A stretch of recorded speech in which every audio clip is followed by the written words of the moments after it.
Hello class 12। इस video में हम डिस्कस करने वाले हैं ऑक्सीडेशन रिएक्शन को।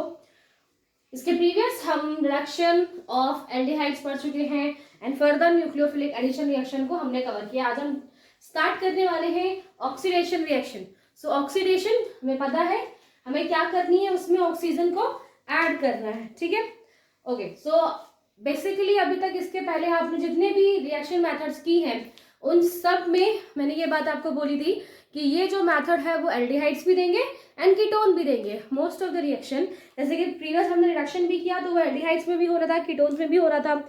ऑल्सो न्यूक्लियोफिलिक एडिशन रिएक्शन भी एल्डिहाइड्स में भी होती है एंड कीटोन्स में भी।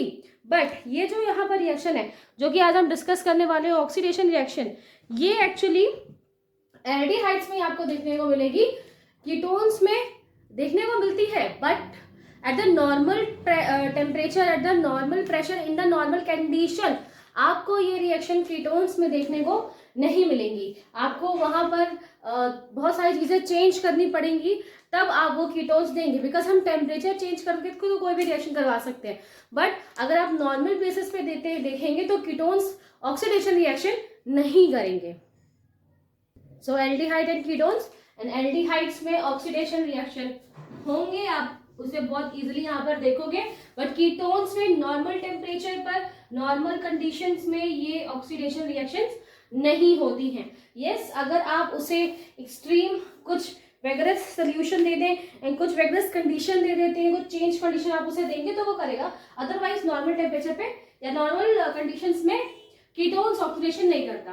ठीक है, अब हम क्या कर रहे हैं, हम एल्डिहाइड्स को ऑक्सीडाइज करके क्या बना रहे हैं, कार्बोक्सिलिक एसिड। सो इसके प्रीवियस हम बहुत बार डिस्कस भी कर चुके हैं कि अगर हमें एल्डिहाइड्स को ऑक्सीडाइज करके कार्बोक्सिलिक एसिड बनाने हैं तो वहां पर हमें क्या यूज करने चाहिए, स्ट्रॉन्ग ऑक्सीडाइजिंग एजेंट यूज करना चाहिए। जैसे स्ट्रॉन्ग ऑक्सीडाइजिंग एजेंट कौन से हो गए, लाइक KMnO4, पोटेशियम परमैंगनेट, या फिर हमें से इसकी जगह यूज करना चाहिए K2Cr2O7, राइट, K2Cr2O7। ये क्या होता है, ये बहुत स्ट्रॉन्ग ऑक्सीडाइजिंग एजेंट है। आप इन स्ट्रॉन्ग ऑक्सीडाइजिंग एजेंट को यूज करोगे तब ये किस में कन्वर्ट हो जाएगा, तब ये कन्वर्ट हो जाएगा इन कार्बोक्सिलिक एसिड COOH में। और ये क्या है, स्ट्रॉन्ग ऑक्सीडाइजिंग एजेंट। चलो, ये बात हम बहुत बार डिस्कस कर चुके हैं। इसके प्रीवियस हम अल्कोहल्स में जब पढ़े तो वहां पर हमने इसको डिस्कस किया है कि अगर आप अल्कोहल्स को स्ट्रॉन्ग ऑक्सीडाइजिंग एजेंट के साथ रिएक्ट करा दोगे तो वो कार्बोक्सिलिक एसिड में चेंज हो जाएगा। तो यहाँ पर भी हमें यही करना है एल्डिहाइड्स को अगर हम रिएक्ट करवा रहे हैं तो। बट स्ट्रॉन्ग ऑक्सीडाइजिंग एजेंट के साथ तो बिल्कुल चेंज होंगे वो, लेकिन कुछ अदर ऑक्सीडाइजिंग एजेंट हैं जो इतने तो स्ट्रॉन्ग नहीं है जितना हमारा ये KMnO4 या K2Cr2O7 स्ट्रॉन्ग होते हैं, उनसे वो थोड़ा कम स्ट्रॉन्ग होते हैं, जिन्हें हम क्या बोलते हैं, mild oxidizing agent. Mild oxidizing agent, ठीक है, OA लिखा है मैंने नॉर्मल। माइल्ड ऑक्सीडाइजिंग एजेंट का मतलब वो हमारे जो स्ट्रॉन्ग ऑक्सीडाइजिंग एजेंट है उनकी तरह तो स्ट्रॉन्ग नहीं होते, मतलब बहुत ज्यादा स्ट्रॉन्ग नहीं है पर बहुत ज्यादा वीक भी नहीं है, वो ऑक्सीडाइज कर सकते। मतलब सिर्फ ऐसा नहीं है कि स्ट्रॉन्ग ऑक्सीडाइजिंग एजेंट आप यूज करोगे तभी वो एल्डिहाइड्स कार्बोक्सिलिक एसिड में चेंज होगा। कुछ ऐसे माइल्ड ऑक्सीडाइजिंग एजेंट भी मौजूद हैं जिनकी प्रेजेंस में हम एल्डिहाइड्स को कन्वर्ट कर सकते हैं इन कार्बोक्सिलिक एसिड। सो वही रिएक्शंस या वही माइल्ड ऑक्सीडाइजिंग एजेंट हमें यहाँ पर पढ़ने हैं कि वो कौन कौन से हैं जिनकी प्रेजेंस में हम किसको चेंज कर सकते हैं। हम चेंज कर सकते हैं RCOH को इन ROOH, यानी कि हम एल्डिहाइड्स को चेंज कर सकते हैं इन कार्बोक्सिलिक एसिड में। सो वो रिएजेंट कौन से हैं, फर्स्ट यहाँ पर यूज किया है Tollens reagent, second Fehling reagents. So these are the two reagent, Tollens reagent and Fehling reagents, जिसका यूज कर ये माइल्ड ऑक्सीडाइजिंग एजेंट है। इन ऑक्सीडाइजिंग एजेंट का भी यूज करके हम एल्डिहाइड्स को कन्वर्ट कर सकते हैं इन कार्बोक्सिलिक एसिड। ठीक है, सो ये हमने डिस्कस किया कि किस तरीके से हम एल्डिहाइड्स के अंदर ये सारी प्रोसेस करते हैं।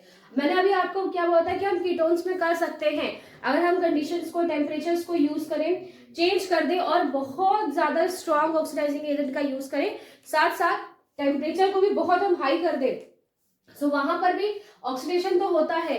बट हम कीटोन्स को, मैंने जैसे यहाँ पे लिखा, जैसे मैंने अभी आपको बताया था कि अगर हम स्ट्रॉन्ग ऑक्सीडाइजिंग एजेंट का यूज करें और टेम्परेचर भी करें तो वहां पर क्या होगा, तो वहां पर बेटा होगा क्या, जो ये बॉन्ड है between the carbon and carbon, carbon and carbon and this is also carbon, so ये जो बॉन्ड है बिटवीन कार्बन एंड कार्बन, ये बॉन्ड ब्रेक हो जाएंगे। बट यहाँ पे आपको दिखाई दे रहा है कि यहाँ पे भी कार्बन लगा हुआ है, यहाँ पर भी कार्बन लगा हुआ है, सो कौन सा कार्बन ब्रेक होगा, सो एक्चुअली दोनों में से कोई भी ब्रेक हो सकता है एंड दोनों टाइप ऑफ स्ट्रक्चर हमें देखने को मिलेंगे।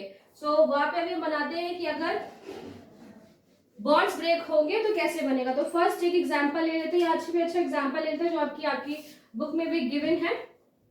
ओके, सो यहाँ पे इन्होंने एक लॉन्ग चेन यूज कर ली जिससे समझ में आ जाए। R dash and R dash और R का यूज क्यों किया, ताकि ये भी समझ में आ सके कि जो भी नेक्स्ट एल्काइल ग्रुप लगा है वो सेम भी हो सकता है और डिफरेंट भी हो सकता है। बस अब अगर यहाँ पे क्या करना है कि अगर हम कीटोन्स में ऑक्सीडाइजिंग एजेंट की प्रोसेस करेंगे तो ये कार्बन कार्बन बॉन्ड ब्रेक हो जाएगा। तो अगर फर्स्ट हम इस वाले कार्बन और इस वाले कार्बन का बॉन्ड ब्रेक करेंगे तो यहाँ पर क्या बनेगा, R C O O H, जो H है यहाँ पर वो यहाँ से हट जाएगा, उसकी जगह पे कौन आ जाएंगे, ऑक्सीजन उसका प्लेस लेगी, तभी वो क्या होगी, यहाँ पर ऑक्सीडेशन होगी। ऑल्सो इसके साथ हमें एक और चीज मिलेगी, क्योंकि मैंने आपको क्या बोला कि ये भी एक चेंज हो जाएगा in carboxylic acid and this also. So यहाँ पे क्या बनेगा, R dash CH2 R dash CH2 CO, ये CO पहले से था, एक और OH यहाँ पर आकर अटैच हो जाएगा। तो इस तरीके का आपको वहां पर मिक्सचर मिलेगा जहां पर बॉन्ड ब्रेक होंगे कुछ इस तरीके से। वहीं मैंने आपको क्या बोला कि दोनों ही चीजें हो सकती है। तो अब क्या होगा, अब मैं वो रिएक्शन लिख रही हूं जिसमें ये वाला बॉन्ड ब्रेक हो रहा है। In next process this bond is breaking. So next अगर हम ये बॉन्ड ब्रेक करते हैं, ये वाला बॉन्ड अगर यहाँ पर ब्रेक होगा, तो यहाँ पे क्या बनेगा बेटा, R dash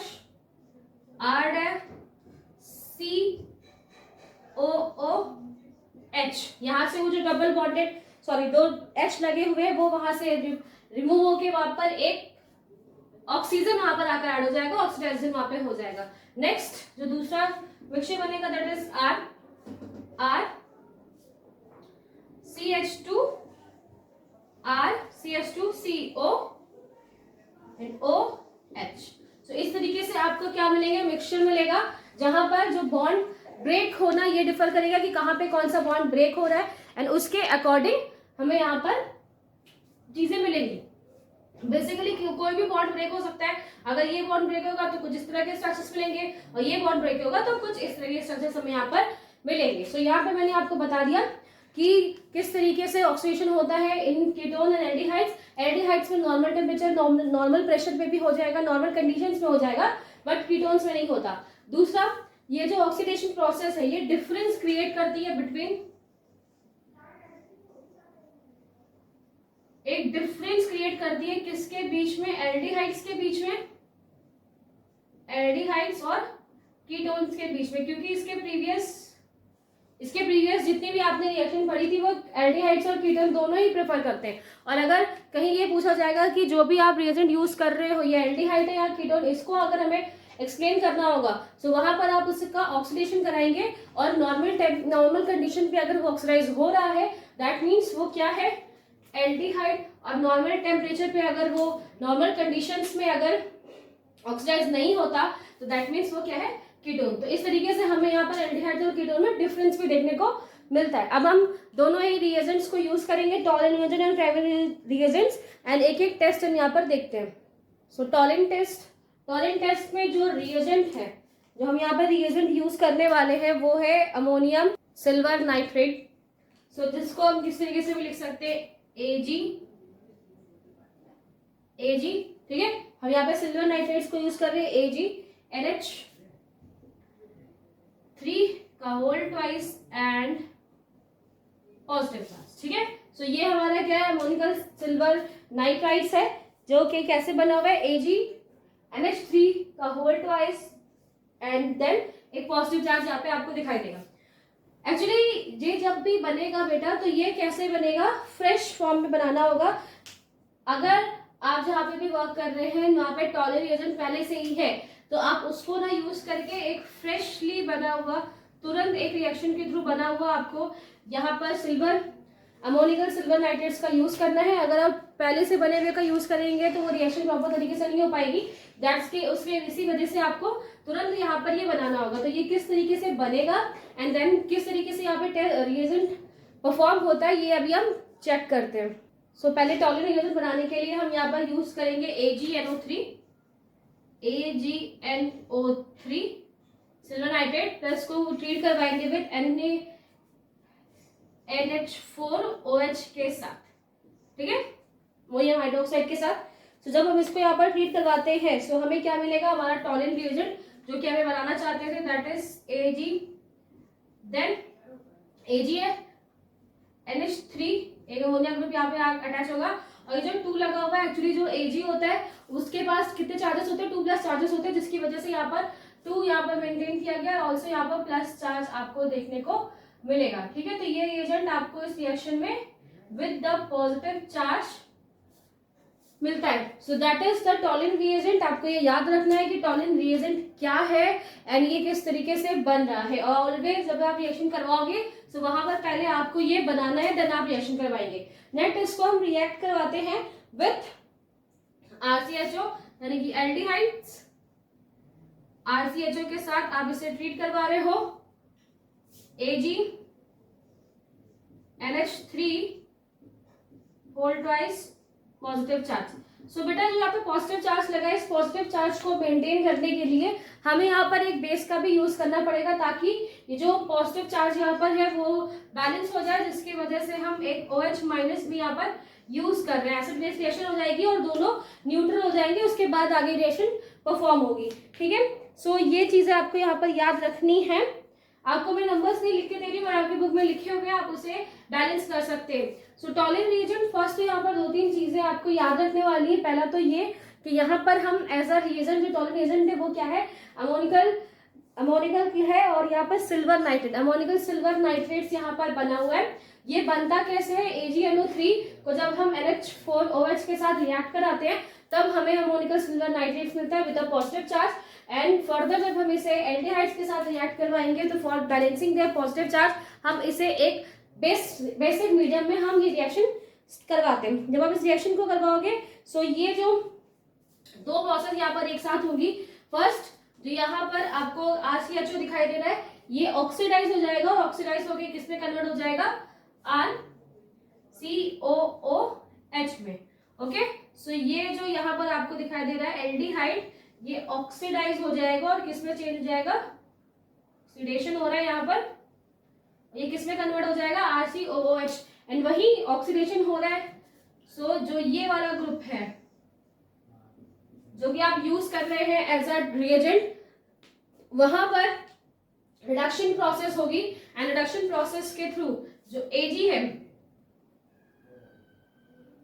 okay, reduction process के थ्रू क्या होगा, Ag अलग हो जाएगा और हमें यहाँ पर एक सेपरेट सिल्वर मिलेगा। सिल्वर का एक प्रेसिपिटेट आपको मिलता है यहाँ पर, जो रिएजेंट यहाँ पर बना हुआ है वो इन दिस प्रोसेस क्या होगा, अलग हो जाएगा, और इस सिल्वर वहां पर आपको प्योर फॉर्म में मिलेगा। आफ्टर दैट सम और थिंग, आपका जो अमोनिया है वो भी यहाँ पे रिलीज हो जाएगा, अलग हो जाएगा, NH3, and we also get water. देखिए बिकॉज आप एसिड बेस मीडियम यूज कर रहे थे तो वहां पर वाटर बनना जरूरी है, एसिड एंड बेस एक साथ यूज कर रहे थे जिसकी वजह से वहां पर वाटर भी आपको मिलेगा। So that is the reaction. ये रिएक्शन है जो कि आपको याद रखनी है कि यहाँ पर आप एल्डिहाइड्स को ट्रीट करवा रहे हो विद अमोनियम सिल्वर नाइट्रेट के साथ, एंड देन वहां से जब रिएक्शन होगी तो एल्डिहाइड्स है वो ऑक्सीडाइज हो जाएंगे एंड वो कार्बोक्सिलिक एसिड में चेंज जाएंगे। वहीं जो हमारे सोल्यूशन है या रिएजेंट है उस रिएजेंट में रिडक्शन होगा, रिडक्शन के थ्रू Ag सिल्वर अलग हो जाता है और H3 भी अलग आपको रिड्यूस होकर दिखाई देगा। And also because of this minus and plus charges acid and base reagents की वजह से वहां पर हमें वाटर भी मिलेगा। So this is the reaction. अगर बेटा आप उसकी प्रॉपर मैकेनिक्स के ऊपर जाएंगे तो that's so long and in your NCERT book कितनी गिवन है, that is sufficient for us आगे, बिकॉज बहुत सारे स्टेप्स हैं इस रिएक्शंस में। And also first of all tolerant reagent का बनना एंड सारी प्रोसेस को बनना। सो इतना फिलहाल आपके लिए बहुत ओके है, जितना भी आपको यहाँ पर समझना चाहिए।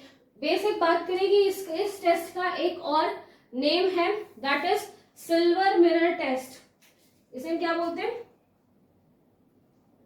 Silver mirror test. यहाँ पर सिल्वर मिरर टेस्ट क्यों बोल रहे हैं, ये बहुत ज्यादा इंपॉर्टेंट है। अक्सर सिल्वर मिरर टेस्ट के नाम से या silver mirror, what is silver mirror, कब बनता है सिल्वर मिरर, ये सारी चीजें बहुत ज्यादा पूछी जाती है। एक्चुअली बेटा जो आप जब ये रिएक्शन करवाओगे तो यहाँ पर ये आपको Ag दिखाई दे रहा है। जिस भी सोल्यूशन में या जिस भी कंटेनर के अंदर अभी रिएक्शन करवा रहे हो, जिस भी टेस्ट ट्यूब में आप रिएक्शन करवा रहे हो, जब आप रिएक्शन करवाते हो तो पहले तो यहाँ पर एक सोल्यूशन फॉर्म में था, जैसे आपने उसकी रिएक्शन करवाई तो Ag वहां से अलग हो जाएगा। Ag अलग हो जाने की वजह से ये साइड में प्रेसिपिटेट के फॉर्म में कलेक्ट हो जाता है, साइड में ऐसा प्रेसिपिटेट के फॉर्म में कलेक्ट होने लगता है। सो अगर आप इसे वो ध्यान से देखोगे तो सिल्वर जैसा होता है, सिल्वर बिल्कुल Ag दैट मीन सिल्वर की बात कर रहे हैं हम, चांदी की यहाँ पे बात कर रहे हैं। वैसे सिल्वर बहुत शाइनी लाइक स्ट्रक्चर आपको इसको दिखाई आपको इसको यहाँ पे दिखाई देगा, इसी वजह से इसे हम सिल्वर मिरर टेस्ट भी बोलते हैं। सो टॉलरेंट रिएजेंट इंपॉर्टेंट है। टॉलरेंट टेस्ट किस तरीके से होता है, उसमें आप क्या यूज कर रहे हैं, किसमें ऑक्सीडेशन हो रहा है, किसमें रिडक्शन हो रहा है, आफ्टर दैट क्या क्या चीजें बन रही हैं, एंड सिल्वर मिरर टेस्ट हम इसे क्यों कह रहे हैं। तो इन सब बेसिस पे ये रिएजेंट बहुत ज्यादा इंपॉर्टेंट है। नेक्स्ट प्रोसेस ऑफ ऑक्सीडेशन जिसमें हम फेरिंग टेस्ट करते हैं। फेरिंग टेस्ट एक्चुअली यहाँ पर दो सोल्यूशन लिए जाते हैं, दो सोल्यूशन हम ले रहे हैं, इन सोल्यूशंस को बोलते हैं Fehling solution A and Fehling solution B. So solution A and direct मैं बी लिख देती हूँ, आप समझ जाइएगा फेरिंग सोल्यूशन की बात कर रहे हैं वो बी। ए में हम किसको ले रहे हैं, ए में हम यहाँ पर लेते हैं, हम यहाँ पर ले रहे हैं कॉपर सल्फेट। ये वैसा वो कॉपर सल्फेट, कॉपर सल्फेट का आप यहाँ पर यूज करते हैं, ठीक है। नेक्स्ट दूसरी तरफ हम क्या यूज करेंगे, sodium potassium tartrate. So as a solution हम फर्स्ट यहाँ पर कॉपर सल्फेट यूज करते हैं, कॉपर सल्फेट के साथ हम यहाँ पर यूज करेंगे सोडियम पोटेशियम टार्ट्रेट। इन दोनों ही सोल्यूशन को जब हम इक्वल अमाउंट में, इन दोनों सोल्यूशन को आपको कितना लेना है, इक्वल अमाउंट में जब आप इसे लेते हैं तो दो सोल्यूशन वहां पर बनेगा जिसमें कॉपर सल्फेट भी है, ठीक है, कॉपर सल्फेट भी है यहाँ पर, and also sodium potassium tartrate, इसका बहुत लंबा सा सोल्यूशन है वो आपको यहाँ पर नहीं लिखना है। सो सोडियम पोटेशियम टार्ट्रेट जब आप वहां पे यूज करें तो ये दोनों को हम इक्वल अमाउंट में लेते हैं, तब क्या बनता है, तब यहाँ पर फेलिंग रिएजेंट बनकर आएगा, ठीक है, Fehling reagent. So that's also important कि फेलिंग रिएजेंट किस चीज से बनता है, कि इन दो सॉल्यूशंस को मिलकर बनाया जाएगा। तो यहाँ पर आपको याद रखना है कि वो सॉल्यूशंस कौन से हैं, इक्वल अमाउंट में जो आप उन्हें लेंगे तो वहां पर फेलिंग रिएजेंट बनेगा।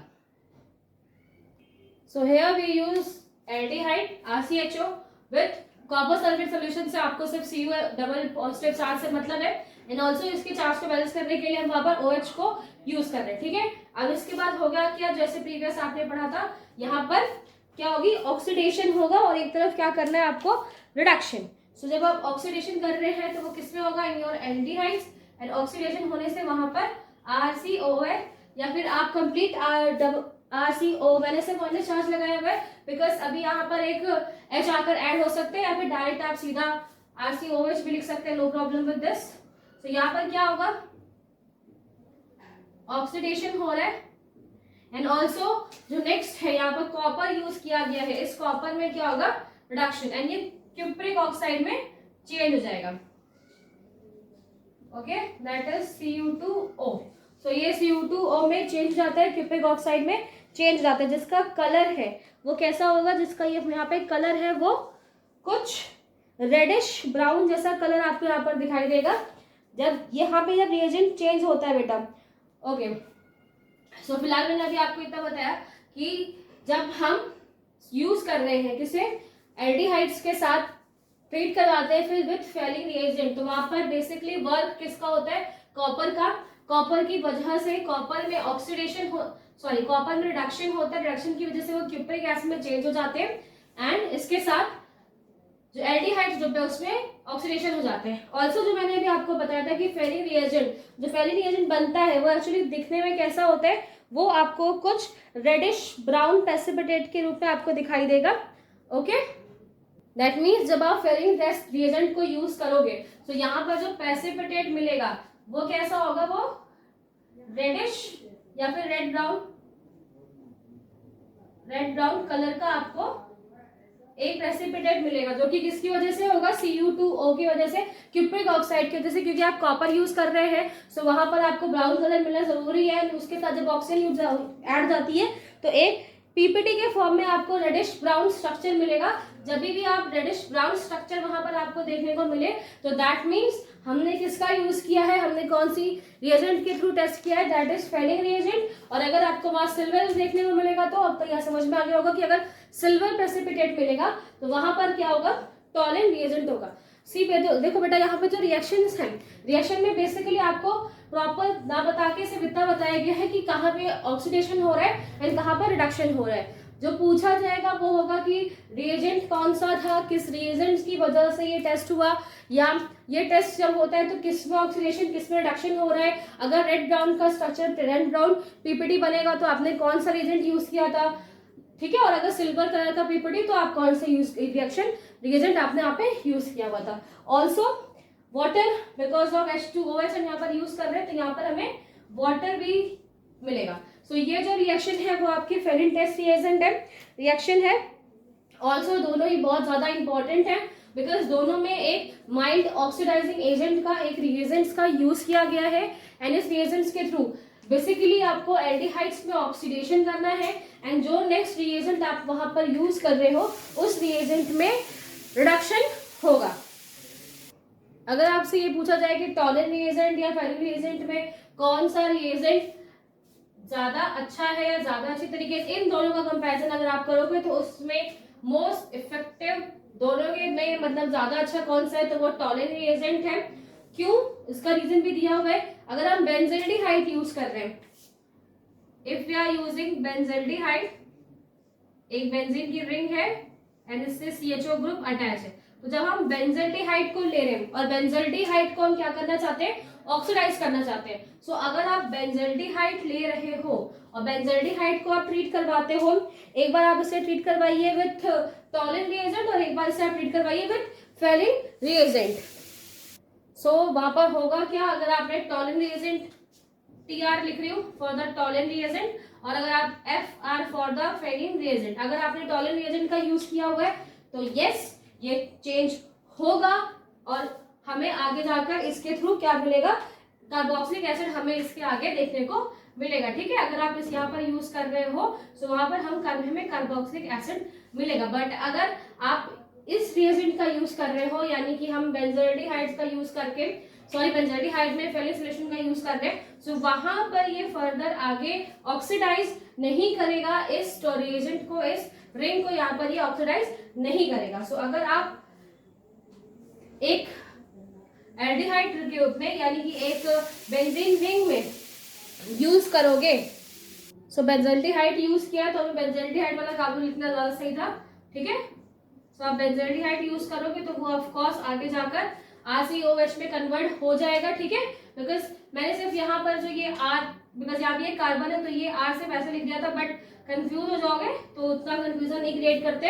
अगर आप टॉलेंट रिएजेंट यूज कर रहे हैं तो वो ऑफ कोर्स जो भी रिंग है एल्डिहाइड की, यहाँ पर जो रिंग है बेंजल्डिहाइड चेंज हो जाएगा in carboxylic acid in the presence of Tollens reagent. वही अगर हम फेलिंग रिएजेंट का यूज करेंगे सो वो कन्वर्ट नहीं होगा। तो यहाँ से भी आप पता लगा सकते हो कि हु इज मोर इफेक्टिव, तो that is Tollens reagent. And क्यों, because he can react with benzaldehyde and gives us carboxylic acid, but in case of Fehling solution reagent it will not give us benzaldehyde को ये नहीं करेगा convert. Okay, next reaction oxidation of methyl ketone by Haloforms reaction. Now what is methyl ketone? Ketone क्या होते हैं? R C and R dash या फिर R. सो जो ये कीटोन्स है इनमें से किसी भी एक एल्काइल ग्रुप का मेथिल ग्रुप होना यानी CH3 ग्रुप होना इज कंपल्सरी.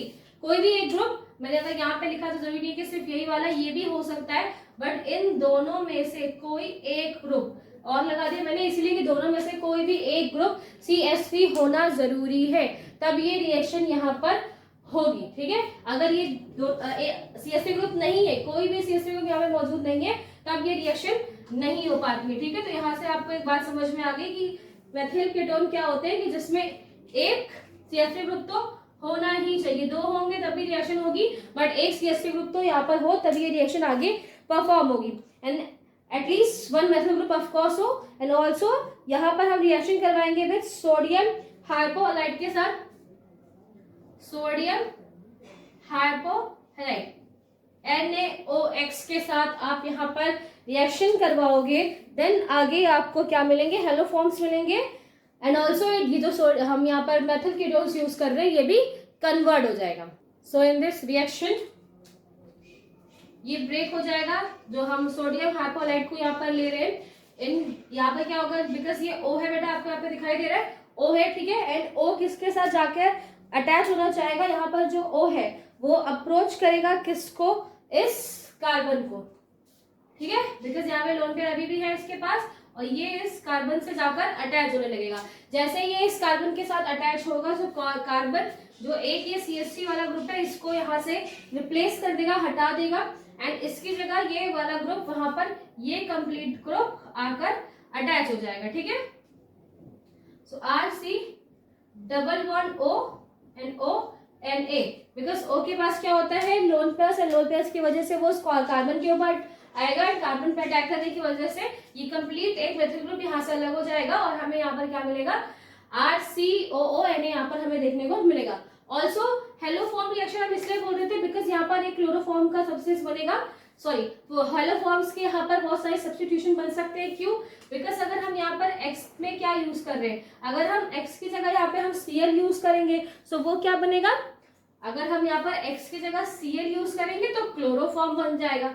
अगर हम यहाँ पे X की जगह I यूज करेंगे तो आइडोफॉर्म बनेगा. एंड अगर हम वहाँ पर Br यूज करेंगे तो वो ब्रोमोफॉर्म बनेगा. इसीलिए इसे हम होमोफॉर्म रिएक्शन बोल रहे हैं. बिकॉज यहाँ पर आप X जो हेलोजन यूज कर रहे हो इसके ऊपर डिपेंड करेगा कि नेक्स्ट जो साथ में हमें रिएजेंट मिल रहा है, जो साथ में प्रोडक्ट मिल रहा है वो क्या होगा. अगर आपने Cl यूज किया तो इट विल बिकम क्लोरोफॉर्म, अगर आपने I यूज किया तो आइडोफॉर्म, एंड Br यूज किया तो ब्रोमोफॉर्म हमें यहाँ से मिलेगा.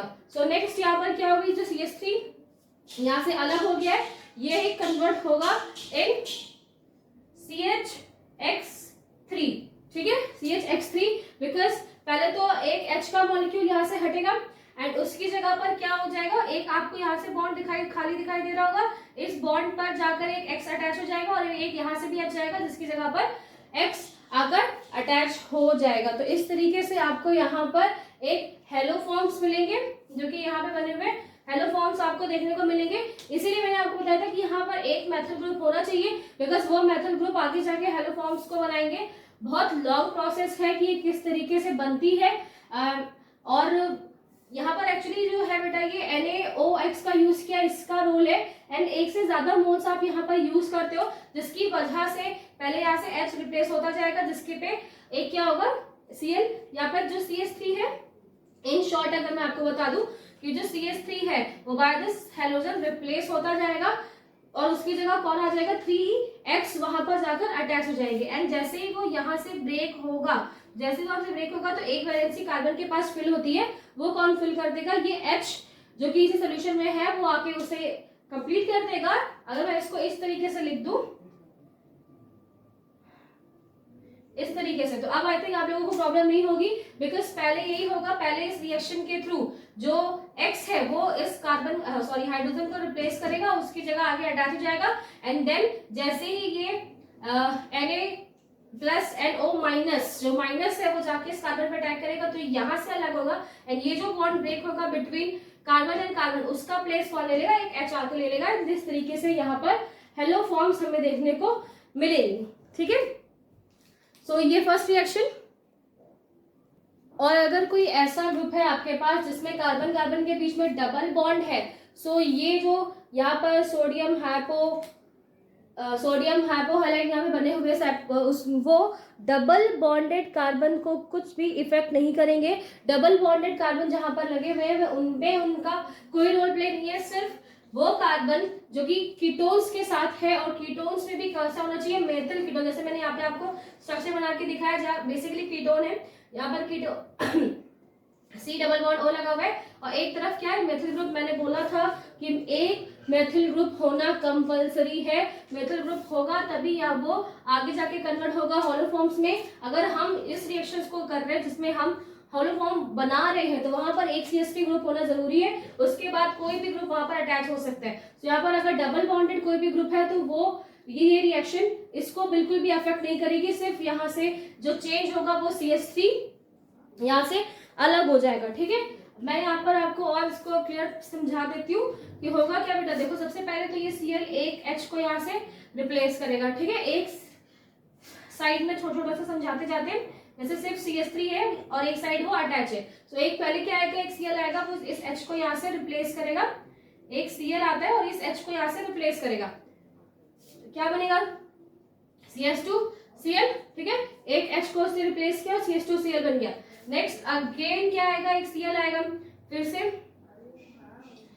एक यहाँ पर Cl आएगा, और वो Cl किसको रिप्लेस करेगा, दूसरे वाले H को रिप्लेस कर देगा, CHCl2 यहाँ पे बनेगा। नेक्स्ट एक और Cl आएगा, बहुत लंबी प्रोसेस है ये जिसके थ्रू ये रिएक्शन कंप्लीट होती है।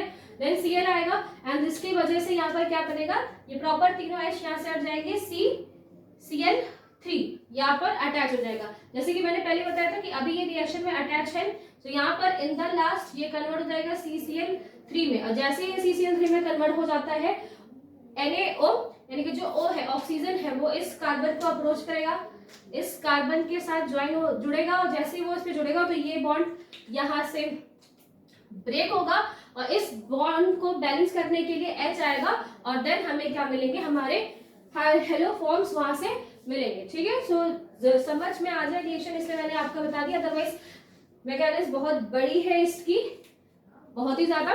ठीक है, तो अभी फिलहाल से हमें अभी मैं जितना बता रही हूँ that is sufficient for your board examination.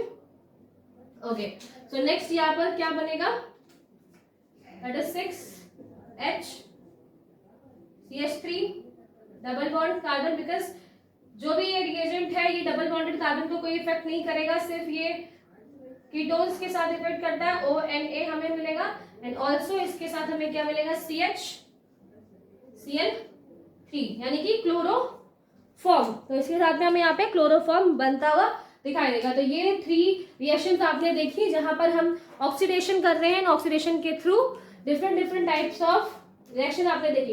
Important अगर यहाँ पर थे क्लोरोफॉर्म का बनना एक इंपॉर्टेंट है, क्वेश्चन आ सकता है कि एल्डिहाइड्स एंड कीटोन्स का यूज करके आप क्लोरोफॉर्म कैसे बनाएंगे, देन वहाँ पे रिएक्शन पूछी जा सकती है। ऑल्सो जो टॉलन रिएजेंट और फेलिन रिएजेंट आपने पूछेंगे, उससे तो बहुत सारे क्वेश्चन आ सकते हैं कि कौन सा रिएजेंट था, कैसा प्रेसिपिटेट बना, इसमें ऑक्सीडेशन रिडक्शन हो रहा है तो किस तरीके से, ऑक्सीडेशन किस में, रिडक्शन किस में, और कैसे वो रिएक्शन होती है। सो इजी है, बेसिक जितनी रिएक्शन आपके बुक में गिवन है दैट इज सफिशिएंट, इतना ही आपको पूछा जाएगा। ओके